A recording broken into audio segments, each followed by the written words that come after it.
আমি এটাই চাই।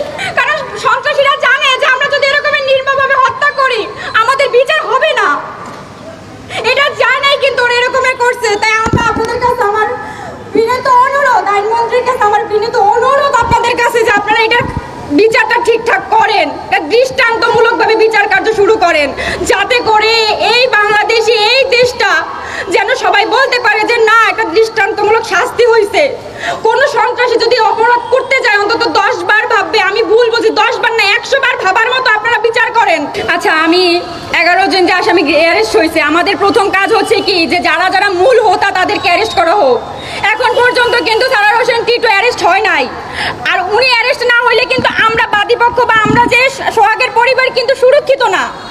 এখন আমার প্রশ্ন হচ্ছে যে এইখানে যে সারার হোসেন টিটু এখনো কেন গ্রেপ্তার হচ্ছে না, এইটা আমার প্রশ্ন। এবং আমার প্রশ্নবাদ, আমি শুধু অনুরোধ করতেছি যে যেন সারার হোসেন টিটুকে অতি দ্রুত গ্রেপ্তার করা হয় এবং তাকে যেন আইনের আওতায় আনা হয়। আমাদের প্রথম কাজ হচ্ছে যে যারা যারা 1 নম্বর আসামি মঈনুদ্দিন ওই স্পটেই ধরা পড়ছে এবং 11 জন পুলিশ ধরছে। আমি পুলিশের কাছে কৃতজ্ঞ যে তারা 11 জন আসামি ধরতে সক্ষম হয়েছে, আমি তাদের কাছে কৃতজ্ঞ। কিন্তু তাদের কাছে আমার অনুরোধ যে তারা তাদের ভাই মনে করে, সোহাগ তাদের ভাই মনে করে অন্তত সব সন্ত্রাসীদের গ্রেপ্তার করে পুলিশে সোপর্দ করে এবং তাদের যে যেন সর্বোচ্চ শাস্তিটা দেওয়া হয়। মূল হতো 4 জনের নাম, মূল যে 4 জন আসামি, এই যে 4 জন আসামি, আমাদের অনুরোধ এই যে আনোয়ারুল হক রনি, কাইয়ুম মোল্লা, রাকেশ এবং তোফাজ্জল হোসেন বাবুল, এদেরকে মোজাফফর হোসেন বাবুল, এদেরকে যেন আইনের আওতায় আনা হয় অতি দ্রুত এবং ইজাহার এদের নামকে যুক্ত করতে হবে। আমাদের এটা অনুরোধ হিসেবে আপনারা নেন অতি দ্রুত। আমার বাবা যাওয়ার সময় বলছে যে আমি একটু আসতেছি, আমার একটু কাজ আছে, সেটা বলে আমার বাবা লাস্ট আমাদের সাথে কথা বলে চলে গেছে। হ্যাঁ, টিটু আমাদের বাসায় আসা যাওয়া করতো, মুমিন আমাদের বাসায় আসা যাওয়া করতো। হ্যাঁ, অনেক সময় কাটাতো, আমাদের সাথে খাবার খাইতো, আমাদের সাথে মানে কথাবার্তা বলতো। আমার বাবার সাথে সবচেয়ে ভালো সম্পর্ক ছিল 2 জনের, টিটু আর মঈন। এখন মঈন তো ধরা পড়ছে, টিটু এখনো ধরা পড়তেছে না। আমার বাবা সবাইকেই বিশ্বাস করছে, আর আমার বাবা যাদের বিশ্বাস করছে তারাই আমার বাবাকে মারছে। বেশি কথা করতে হবে না, যতটুকু জিজ্ঞেস করা আমার বাবা যারা হত্যা করছে তাদের একটাই দুদিন আগে ভয় ছিল আমার বাবা, কারণ টিটু আমাদের দোকানে সোহানা মেটারে তালা মারছিল, গোডাউনে তালা মারছে।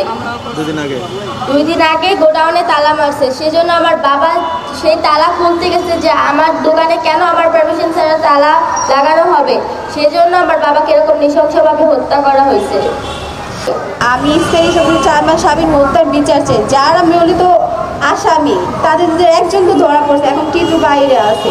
তো আমি চাই দ্রুত তার আনে আমার হাজব্যান্ডের সঠিক বিচারটা জানি, দ্রুত তাদেরকে শাস্তি দেওয়া হোক। এরকম কঠিন শাস্তি দিচ্ছেন পরবর্তীতে কেউ এরকম কাজ না করতে পারে, যারা ওনারা এইভাবে মৃত্যু পাবে, মানে কি বলবো যে কীভাবে যে ওনারা হত্যা করছে সেটা তো সবাই দেখছে। আমি চাই না আমার মতন আর কেউ বিধব হোক, আমার সন্তানের মতন কেউ হোক। সারা বাংলার মানুষ দেখে চোখের পানি ফেলতেছে যে কিরকম নিষ্ঠুরভাবে একটা মানুষ মানুষের পাশ। আমি শুধু আমার স্বামী হত্যার বিচার চাই, আমার সন্তানের ভবিষ্যতের জন্য, সবাই জন্য না, আমার সন্তানের জন্য কিছু শুনতে চাইছি। আমার কিছু বলতে পারতেছি না। আপনারা একটু বলবেন, ওরা দুজনই তো স্কুলের পরে এই ঘটনার পর তো আপনাদের দোকান খোলা হচ্ছে না? জি না, এখন তো অনেক কষ্ট হতেছে, দোকানপাট খোলাও হয়নি, অনেক কষ্টে আছি। ভয় দোকানপাটও খুলতেছে না, কে যাবে এখন? আমার হাজব্যান্ড ছাড়া তার কেউ দেখান, আমার ছেলে ছোট, কি করবো এখন? আমরা সব অর্থনৈতিক সংকটে আছি, আমরা খুবই কষ্টে আছি। আমার ছেলে মেয়ে স্কুলে পাঠাতে পারতেছি না ভয়ে, আমরা বাইরে বেরোতে পারতেছি না, দোকানে কেউ খুলতে পারতেছি না, আমরা খুব চাপের মধ্যে আছি।